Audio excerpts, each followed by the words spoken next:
And then you had one person who just like, like bullied you back then, right? I had one guy that did say something kind of inappropriate, and he said it in front of my, it was a PE class, and he said it in front of all my classmates.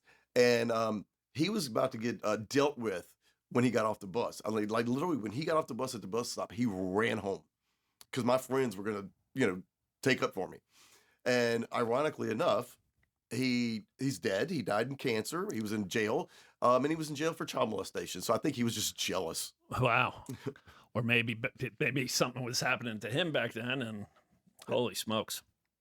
So leading up to the abduction, does your karate coach tell you what he has planned? He did mention that he owed money. And he goes, if I can't get the money, then I'm going to go to California. I'll take you with me. So that was the closest I ever came to telling. He didn't tell me the exact date. And so whenever his brother dropped him off, he came to the house. He asked my mother, can I borrow your car? Because his brother, I think, still owns a corporate business. And one of the karate kids, their parents were building a new house. And so Jeff's brother was going to install the carpet. And so Jeff was like, I'm going to go check to see if the carpet's there. And so he said, come ride with me, Jody. And my mother was like, all right. And we ended up going the opposite direction of where the house was. And that's when he's like, we're going to California.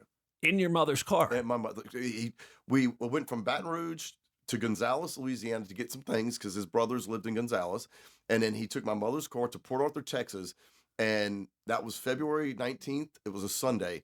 And we left Monday. He tried to get money so he can get a bus ticket. And then Tuesday we left to go to Los Angeles on a bus from Orange, Texas. And that's the day my mother came to Port Arthur with the cops looking for me. That's ballsy also, like abducting you in your parents' car. Holy smokes.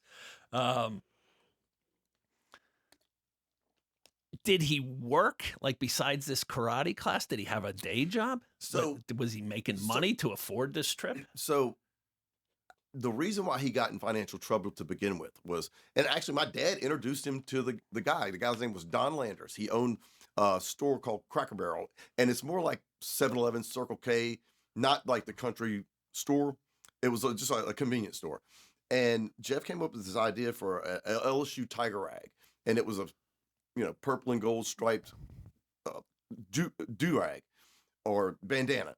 And so Don Landers ended up buying 15,000 bandanas from Jeff.